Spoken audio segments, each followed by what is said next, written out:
کچے پہ operation Punjab police کے لیے اور پنجاب حکومت کے لیے ایک بہت بڑا چیلنج ہے۔ سابقہ ایم این اے پاکستان مسلم لیگ نون سردار جعفر خان لغاری نے اس وقت کے وزیر اعظم نواز شریف پنجاب کے اس وقت کے آئی جی کو کہا کہ مجھے رپورٹیں سبمٹ کریں کہ ڈی جی خان اور راجن پور میں کچے میں کیا ہو رہا ہے۔ وہ گینگ کون کون سے تھے جو کچے آپریشن میں ایکٹیو تھے؟ بہت بڑے گینگ تھے، سیاسی رہنماؤں کے نام آ گئے تھے کہ وہ ان گینگ کی ون وے اور دی ادر سپورٹ کرتے ہیں، سرپرستی کرتے ہیں۔ میں ہوں عبدالستار خان، پروگرام میں خوش آمدید۔ سردار جعفر خان لغاری مرحوم ایم این اے تھے پاکستان مسلم لیگ نون کے، بڑے طاقتور ایم این اے تھے۔ انہوں نے کچھ خطوط لکھے اس وقت کے وزیر اعظم پاکستان نواز شریف صاحب کو اور اس وقت کے صوبائی وزیر اعلیٰ پنجاب شہباز شریف صاحب کو، جو آج کل وزیر اعظم پاکستان ہیں۔ خطوط میں کس چیز کا ذکر تھا؟ خطوط میں ڈیرہ غازی خان اور راجن پور کے علاقے کچے میں جو گینگز تھے ان کے بارے میں تھے۔ ایک التجا تھی، ایک گزارش تھی کہ جناب آپ وزیر اعظم ہیں اور آپ وزیر اعلیٰ ہیں اور دونوں آپس میں بھائی ہو، تو بھائی خدا کے لیے کچھ کریں یہاں پر۔ یہ گینگز جو ہیں نا، یہ ڈیرہ غازی خان اور راجن پور، نہ صرف ڈیرہ غازی خان اور راجن پور کے علاقوں کو انہوں نے اپنی گرفت میں لے لیا ہے۔ ان کی رٹ ہے وہاں پر، حکومت کی، سرکار کی، اسٹیٹ کی رٹ نہیں ہے، ان گینگز کی رٹ ہے وہاں پر۔ اور ان گینگز میں 8 گینگز کا ذکر تھا، جس میں زنگلانی گینگ تھا، ابراہیم لاڈی گینگ تھا، اسحاق چھٹانی گینگ تھا، مریدہ نکانی گینگ تھا، علی بازگیر گینگ تھا، اکبر کھوسا گینگ تھا اور چھوٹو مزاری گینگ تھا۔ اس کے ساتھ ساتھ جب یہ خطوط گئے تھے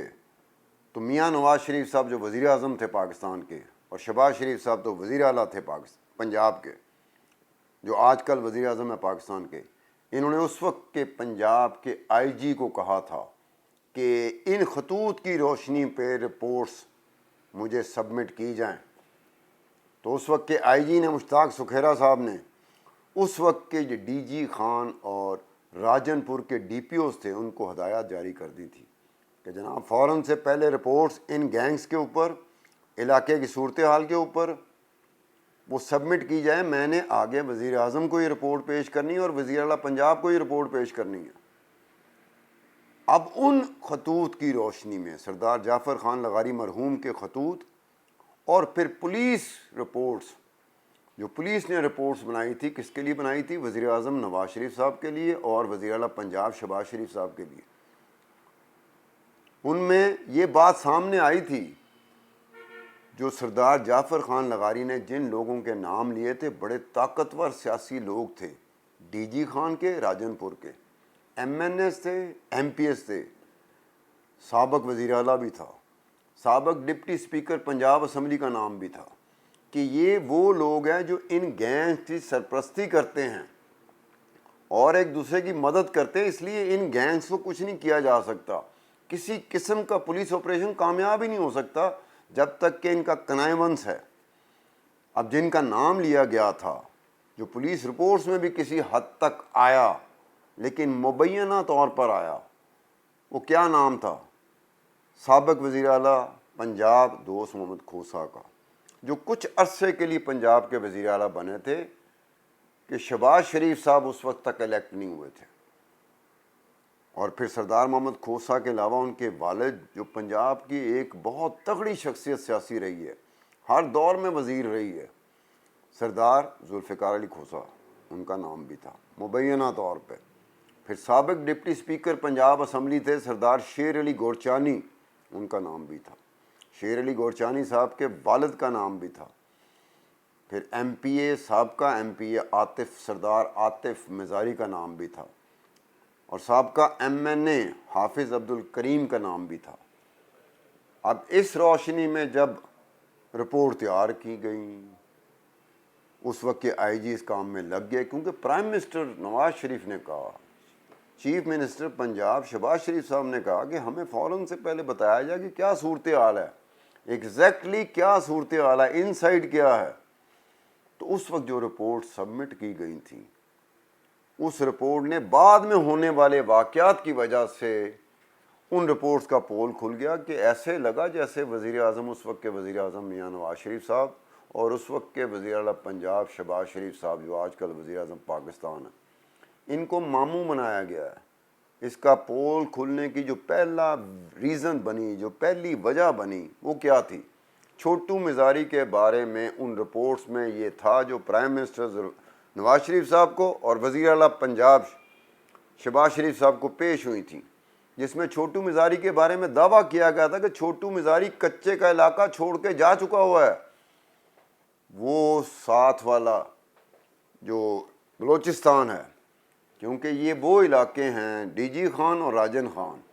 ان کے تینوں صوبوں کے ساتھ بارڈر ملے ہوئے ہیں، جس میں سندھ بھی آتا ہے، جس میں بلوچستان بھی آتا ہے، جس میں خیبر پختونخوا بھی آتا ہے۔ تو رپورٹ میں یہ کہا گیا تھا کہ چھوٹو مزاری کچا چھوڑ کے بھاگ چکا ہوا ہے اور وہ بلوچستان جا کے کسی جگہ پہ پناہ اس نے لے لی ہوئی ہے، لیکن بعد کے حالات نے بتایا کہ چھوٹو مزاری کچے کے علاقے سے نہیں گیا تھا، کچے میں رہ رہا تھا، اور بعد میں اس نے بختہ ڈال دیا پنجاب پولیس کو۔ پنجاب پولیس کچھ نہیں کر سکی، پنجاب پولیس کی مدد کے لیے پھر فوج کو آنا پڑا، پھر فوج کی مدد لینی پڑی، پھر فوج نے جا کے چھوٹو مزاری کو گرفتار کیا، پھر چھوٹو مزاری کو فوج نے راولپنڈی شفٹ کر دیا۔ اس کے بعد کا مجھے نہیں پتا کہ چھوٹو مزاری نے کیا کچھ کہا، کیا ان سیاستدانوں کے بارے میں کوئی بات ہوئی کہ نہیں ہوئی۔ پولیس کی ان رپورٹس میں اس بات کا بھی ذکر ہے کہ دہشت گردوں کے سلیپر سیلز بھی کچے کے علاقے میں قائم تھے، جو ان گینگز کے ساتھ کسی نہ طریقے سے رابطے میں رہتے تھے، ایک دوسرے کی مدد حاصل تھی۔ دہشت گردوں کے سلیپر سیلز، جس جگہ پر ڈی جی خان سیمنٹ واقع ہے، یہ فیکٹری جس جگہ پر ہے، وہ راستہ آنے جانے کا جو راستہ تھا اس پہ کنٹرول ابراہیم لاڈی گینگ کا تھا۔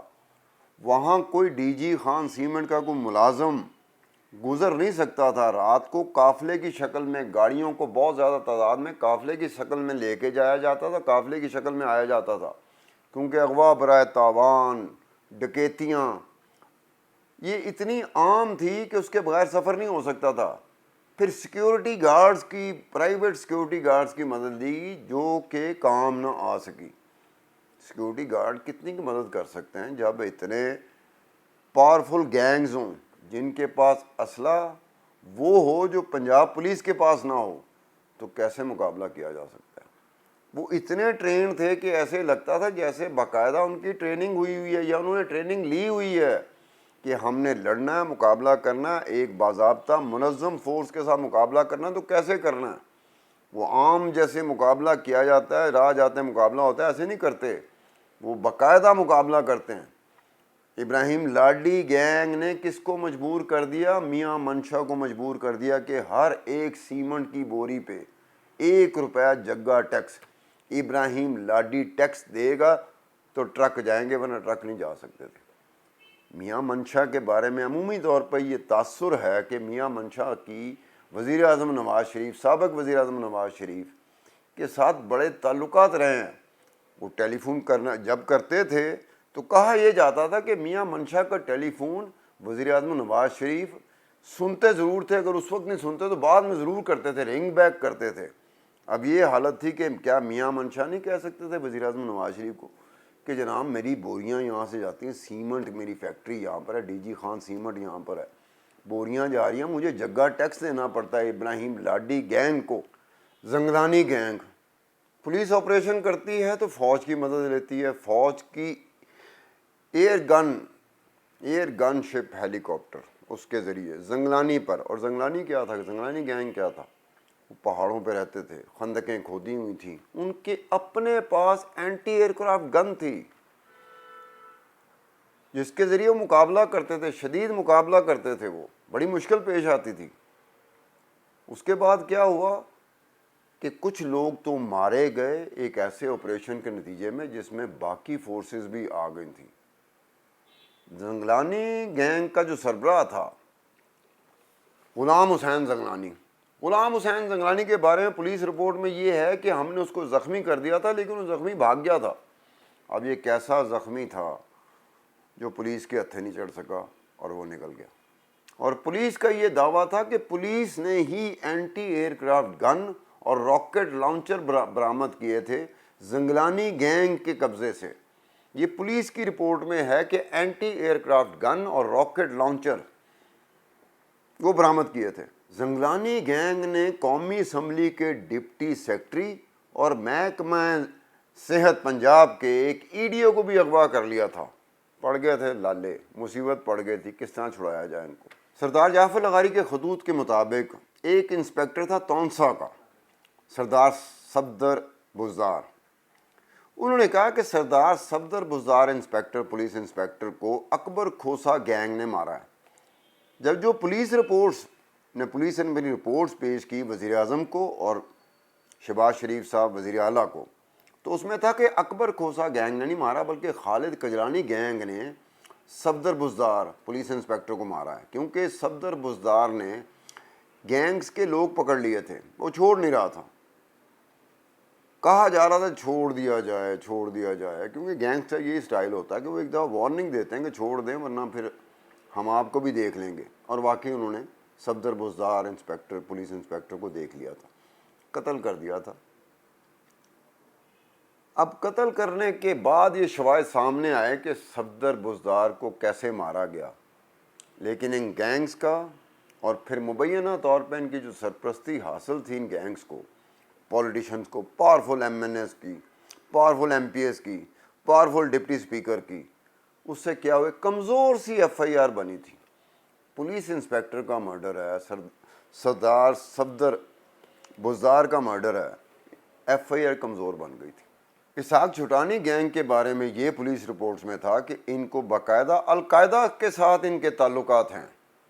اور یہ القاعدہ سے مل کے القاعدہ کا کام کرتے ہیں اور القاعدہ ان کی مدد کرتی ہے جب ان کو مدد کی ضرورت ہوتی ہے۔ اسی طرح سے مرید نکانی اور علی بازگیر گینگ کے بارے میں کہا جاتا ہے کہ انہوں نے اپنے علاقوں میں ہوٹل بنائے ہوئے تھے،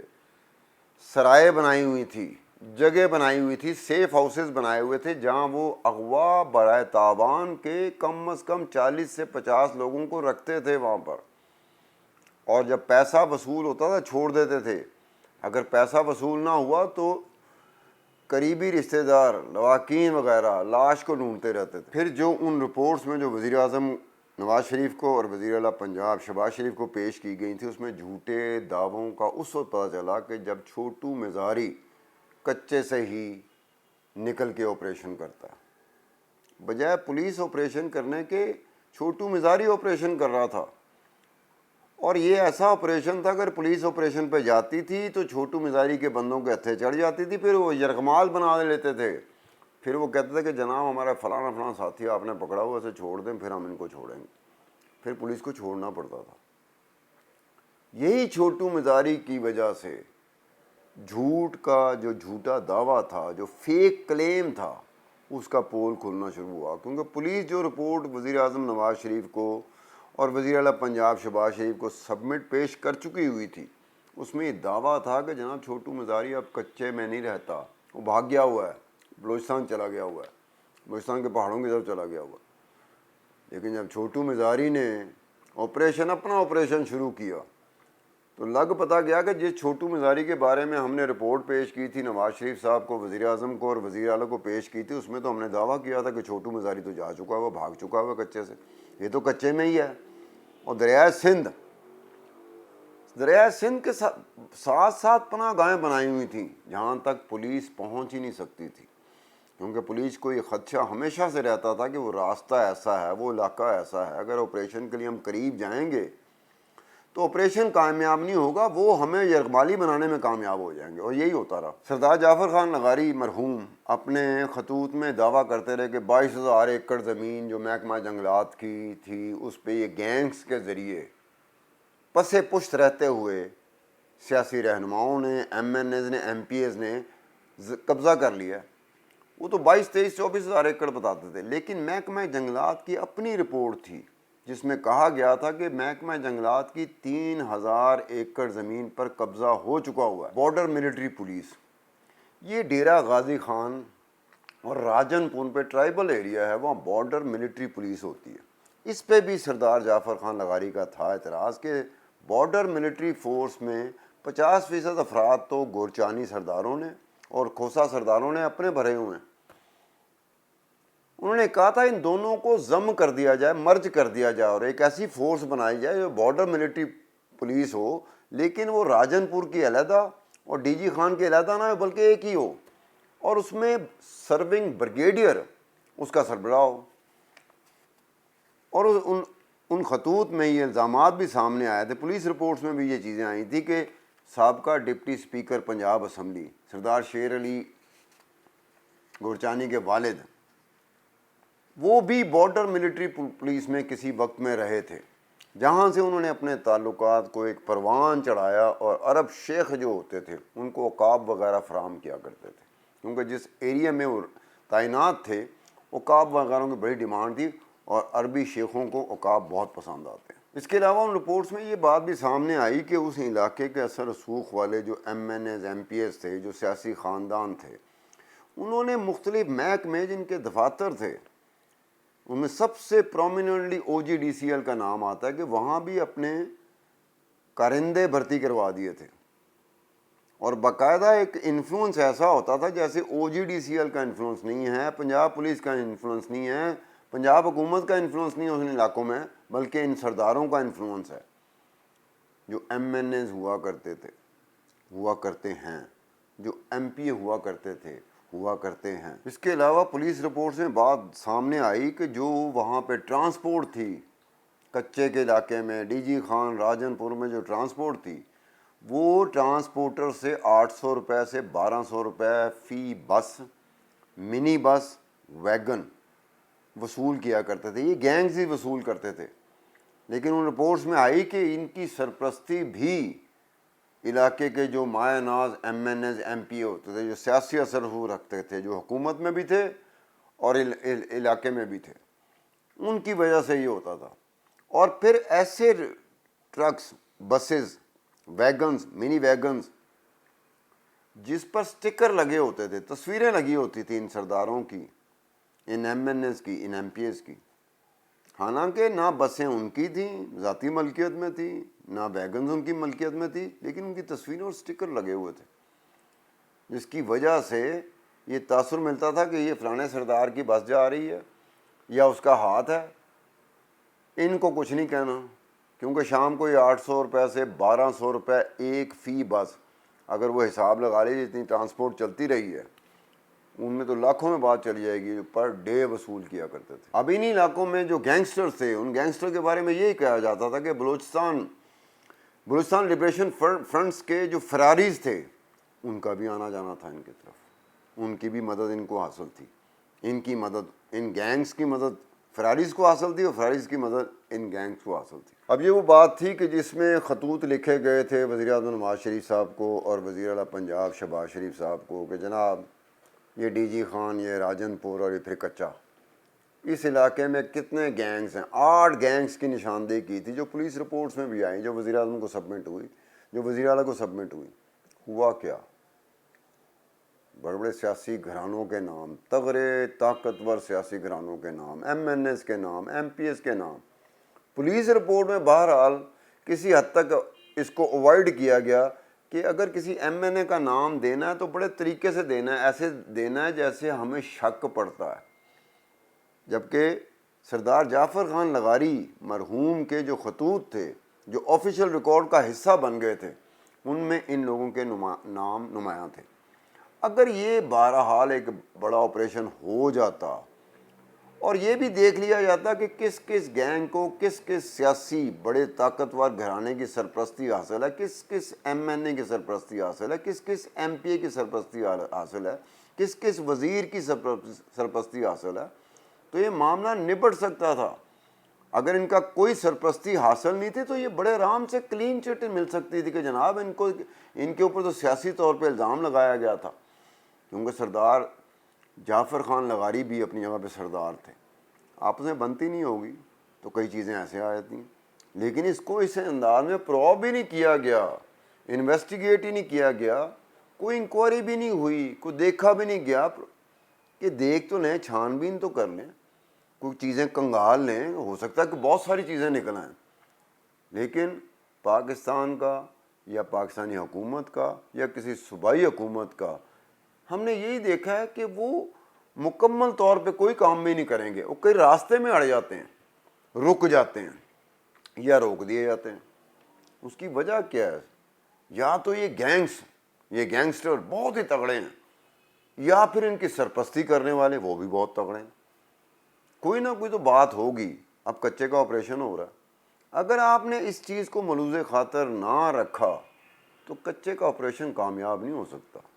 ان کے پاس اینٹی ایئر کرافٹ گنیں برآمد ہوئی ہیں، راکٹ لانچر برآمد ہوئے ہیں، تو کیسے؟ اس کے ساتھ ہی عبدالستار خان کو اجازت دیجیے، خدا حافظ۔